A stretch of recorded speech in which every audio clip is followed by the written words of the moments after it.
Assalamualaikum warahmatullahi wabarakatuh. Bismillahirrahmanirrahim. Bro, kita lanjutkan kembali kajian fikih Madzhab Syafi'i dengan rujukan kitab At-Taqriratus Sadidah. Kali ini di part 29 yang akan melanjutkan tentang hal-hal yang membatalkan wudhu. Setelah di part 29 yang lalu kita sudah pernah mengkaji part yang pertama dalam membatalkan wudhu. Sekarang kita akan melanjutkan dengan bagian kedua, hal-hal yang membatalkan wudhu. Bismillahirrahmanirrahim. An-naqidu tsani, yang membatalkan yang kedua, zawalul aqli binaumin aw ghairihi, hilangnya akal dengan sebab tidur atau selain tidur. Illa binaumi qa'idin, kecuali karena tidurnya orang yang duduk, mumakkinin maq'adatahu, yang menetapkan tempat duduknya, minal ardi, daripada bumi. Yang membatalkan wudhu yang kedua adalah hilangnya akal, baik hilangnya akal itu karena sebab ia tidur ataupun selain tidur. Pokoknya ketika hilang akal seseorang, maka secara umumnya hal tersebut sudah masuk ke dalam kategori membatalkan wudhu.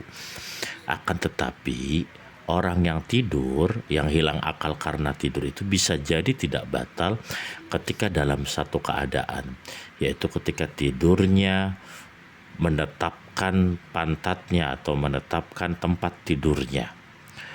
Maksudnya seperti apa nanti kita akan lihat keterangannya di bawah. Sawaun ata'adda bizawalil aqli amla. Hal itu terjadi baik kecerobohan hilang akal itu atau tidak. Maksudnya membatalkan wudhu dengan cara hilang akal itu tetap batal sekalipun hilang akalnya tersebut dilakukan secara sengaja ataupun tidak sengaja. Ya, mau tidur ya tiba-tiba tidur ya tetap aja batal gitu. Wa yakunu zawalul aqli binaumin, dan ada kalanya hilangnya akal itu karena sebab tidur, au jununin atau gila, au igmain atau ayan, au sukrin atau mabuk, au nahwi dzalik, dan lain sebagainya. Jadi keterangan tadi sawaun ata'adda bizawalil aqli amla, ini maksudnya ada orang yang hilang akal itu misalnya tanpa disengaja, maka dalam hal membatalkan wudhu, hilang akal yang tidak disengaja pun itu masuk ke dalam kategori membatalkan wudhu, sekalipun tidak sengaja. Berbeda kaitannya sama hal puasa, yang ketika membatalkan wudhunya itu dilakukan tanpa disengaja, maka itu wudhunya bisa jadi puasanya bisa jadi tetap sah. Tapi dalam hal batal wudhu, sengaja ataupun tidak disengaja, hukumnya tetap batal. Syurutun naumil ladzi la yanqudul wudu'a arba'atun. Syarat-syarat tidur yang tidak bisa membatalkan wudhu itu ada 4. Jadi seperti keterangan yang di atas, illa binaumi qa'idin mumakkinin maq'adatahu minal ardi, orang yang tidur yang menetapkan pantatnya ketika tidur itu bisa jadi tetap membatalkan kalau tidak masuk ke dalam kategori 4 syarat ini. Jadi orang tidur yang sambil duduk yang menetapkan pantatnya itu bisa tidak batal kalau memenuhi kriteria yang 4. Ayyakuna mumakkinan maq'adatahu minal ardi bi antakuna maq'adatuhu fathatud duburi multasyiqatan bil ardi bihaitsu la yumkinu khuruju rihin.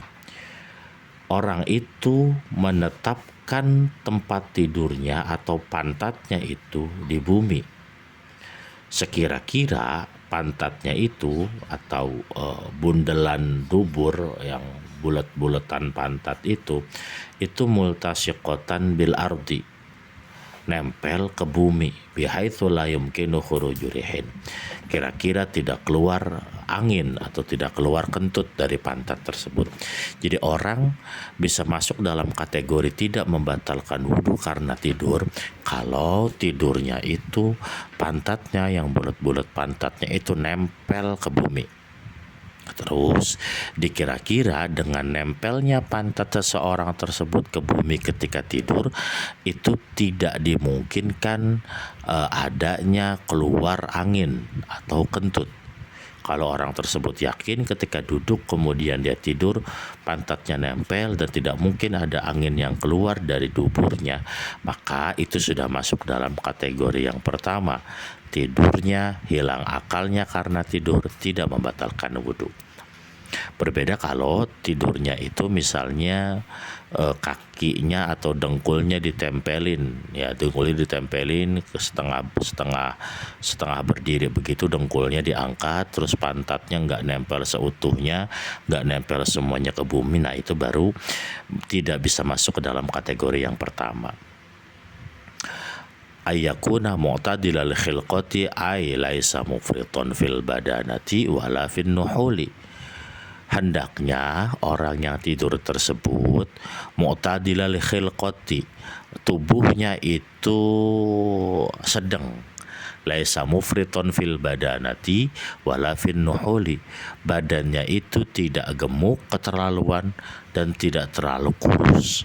Jadi ketika badannya itu sedang-sedang saja, maka tidur yang dalam keadaan berwudu kemudian sambil duduk tersebut, selama badannya tidak terlalu gemuk dan tidak terlalu kurus, maka itu juga tidak membatalkan wudhu.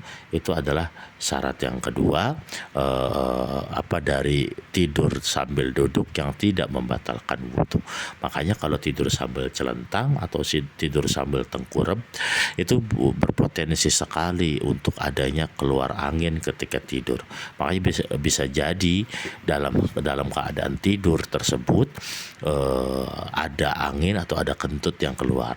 Makanya dalam kitab-kitab fikih, rata-rata kita fikih mazhab Syafi'i itu mengatakan orang yang tidur sambil duduk itu tidak batal wudunya. Tapi kalau misalnya tidak sambil duduk itu bisa berpotensi batal. Ayyastaiqadhu alal halatin nami ala alal halatil lati nama alaiha. Hendaknya atau orang tersebut bangun dari tidur dalam keadaan seperti dia tidur. Maksudnya ada orang tidur sambil duduk, kemudian ketika bangun posisi duduknya masih sama, tidak berubah.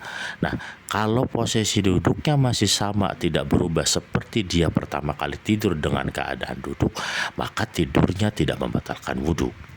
Tapi ketika posisi bangun tidurnya itu sudah berubah sama dengan atau berubah berbeda dengan pertama kali dia melaksanakan tidur sambil duduk tersebut. Misalnya awal tidurnya itu duduknya sila mantep, pas bangun ternyata kakinya udah ditekuk. Nah, berarti ada perbedaan antara pertama kali tidur dengan bangun tidur. Nah, itu sekalipun tidurnya itu sambil duduk yang menetapkan pantatnya ke bumi, maka tidurnya tersebut membatalkan wudhu karena ada perbedaan antara posisi dia pertama kali tidur dengan posisi dia bangun tidur. Allah yukhbirahu ma'sumun 'inda ramli bi khuruji rihin minhu athna'a naumihi. Bisa jadi orang tersebut tidak batal wudunya walaupun dalam keadaan tidur yang menetapkan pantatnya di bumi, selama tidak ada yang memberitahu dia bahwa dia kentut di tengah-tengah tidurnya. Selama kita tidur sambil duduk nggak ada yang ngasih tahu kalau kita kentut, maka tidur kita yang sambil duduk tersebut tidak membatalkan wudu. Wa yakfi adlun 'inda Ibnu Hajar. Kalau menurut Imam Ar-Ramli yang ngasih taunya harus orang maksum. Tapi kalau menurut Ibnu Hajar itu yang ngasih taunya itu tidak harus orang maksum, cukup orang biasa yang penting adil saja. Kalau dia nggak ngasih tahu kalau kita kentut, ya berarti tidur kita nggak kentut. Tapi kalau ada orang yang ngasih tahu kalau ternyata kita kentut di tengah-tengah tidur kita yang sambil duduk itu, maka wudhu kita jadinya batal. Sekian bro untuk part yang ke-30. Jangan lupa like, kalau ada pertanyaan silakan komen dan subscribe. Kita lanjutkan nanti di part berikutnya. Wallahu a'lam bishawab. Assalamualaikum warahmatullahi wabarakatuh.